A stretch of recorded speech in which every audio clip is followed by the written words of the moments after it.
Okay, good morning, Wendy. As I promised, I wanted to go ahead and give you a quick screencast. I usually feel that this is a lot easier in terms of rather than writing out a long page of instructions or having you try to go ahead and step through the documentation of a particular shopping cart. It's a lot easier to go ahead and show it to you. I also go ahead and do this for clients because it's very nice to be able to have this video to refer back to if for some reason you happen to go away from the site for a little while, or if you're trying to train somebody new to do this. It's very easy to just go ahead and pull up this video again on YouTube and be able to do it. Obviously, there's no usernames or passwords involved, so there's no danger in obviously having this posted. But without further ado, this is your normal WordPress dashboard after you go ahead and log in. And then you'll see JigoShop is here. However, those are the main settings, and those we can go through in another screencast. But the one that you want to be concerned with right here is products. And what we can do is we can go ahead and click on Add Product. And then the title here, and I'm just going to be taking one of the ones off of your other site. I don't know if it's still valid or not, but we'll go ahead and put this in here. Okay. And then if there's any specific type of description that you want to go ahead and put into it, such as, this is a really nice band, and it can be anything that you want. And then when you come down into this section here, General, product type, you have simple, downloadable, grouped, virtual. You're going to be dealing with simple. You're not doing any type of digital media at this point, so you'll just go ahead and keep that as simple. Summary is just a really quick 1 to 2 sentences at the max. If you wanted to go ahead and have a short summary of each one of those products, it's really not necessary, especially if it matches the one up at the top, so totally up to you what you want to go ahead and put in there. You can go ahead and also put in an individual SKU. So if you have individual SKUs such as this, and I'm not sure if this is your SKU or not, but let's go ahead and put that in there. And then if there's any weight associated with it, I don't know if you are going to be charging for shipping or not, but if you are going to, this is where you would go ahead and put that weight in. And featured for right now, we will probably go ahead and leave that as a no. As we get into the launch of your site, we may go ahead and use this as a way to put that on that rotating slider at the front. I don't necessarily really recommend that, just simply because we want to go ahead and have sliders that are perhaps a little bit more artistically designed, obviously to give your site a little bit more wow. So that's one of the reasons why I would probably recommend not doing that at this particular point. And then visibility you can keep as catalog and search, so that way obviously people can find the product at any point. Okay.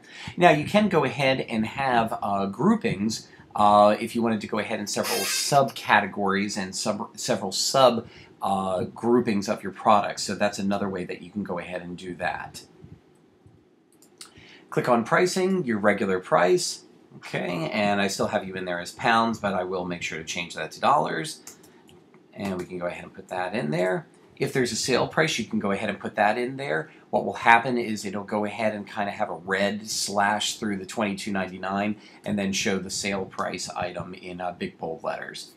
You can also control the sale price dates as well, so that way if for some reason you're only going to have this thing on sale for a weekend, Labor Day weekend, holiday weekend, you can go ahead and put in your dates there, so that way if you happen to forget to log back in, it'll go back to the normal prices. And then, of course, tax status is pretty self-explanatory there. Inventory, this is something that you can go ahead and use. You can go ahead and say, yes, it is in stock, how many you have in stock. So let's say that you have 10 of those right now. Are you allowing back orders or not? Meaning that the system will let the person know that it is in back order. However, they can still purchase it, however there may be a delay in the delivery of their product. So that is totally up to you if you want to allow them to do that or not. Now, in terms of attributes, this is something that we will go ahead and add in there for you. That is something that we'll go over here real quick, and let's go ahead and stay on this page here. We'll come back to that in just a second. We're going to go ahead under here, and we're going to call this, add new product category, and we're going to call this watch bands. And that adds in right away. It's pretty quick. We'll go ahead, I'm sure Mike will probably go in here and adjust your product tags as far as for SEO abilities, but you could go ahead and put things in there such as watch bands, jewelry. Oh, gosh. Can you tell it's the morning and I haven't had my second cup of coffee yet? Watch bands, jewelry, Wendy's, just in case somebody happens to be coming back into it. And then you see those added there. As I said before, I'm pretty sure Mike will probably be handling your SEO, so he'll probably come in here and adjust those accordingly as he feels the need to. So let's go ahead and publish this particular product. Okay, now that product has been saved. And let's go real quick back over here to attributes. Now the attributes basically allow you to go ahead and do sizes, if there's any type of additions that you're trying to promote. You can use attributes for that. There's really no limit as to what these can be used for. On one of our other sites, that's a wine site, they use this to basically do the vintage, 2008 or 2009, where the vineyard is. It's located in Cochise County in Arizona.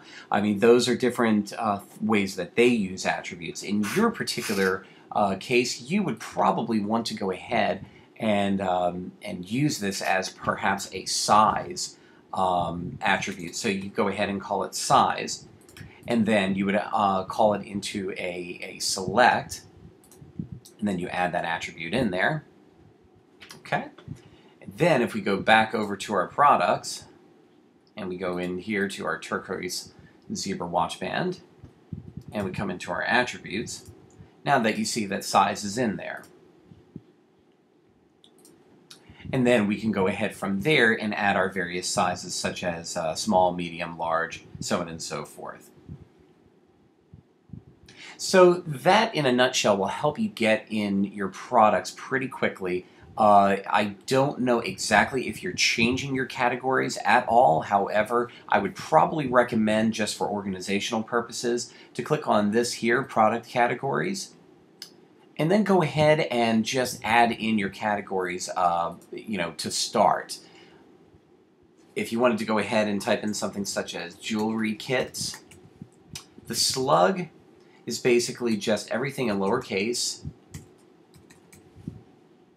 with a hyphen between any slashes. That's to help you with your URL friendly categories. And then if it is under a parent category, if you have subcategories, you could certainly go ahead and set it here. You could go ahead and set it to watch bands, but obviously that's not the case here. And then you could go ahead and type in a description with each one of your categories as well. Most of the time, I don't think your site will really cater to that, but it is possible to go ahead and add descriptions in there if you'd like. And then if you go ahead and click on Add New Product Category, you'll see that that's added right over here. You can go ahead and edit or delete them in case you make a spelling error, or you could go ahead and delete it. And that will allow you to be able to get in your products very easily. Okay, if you have any questions, please let me know, and I certainly wish you well with putting in your products.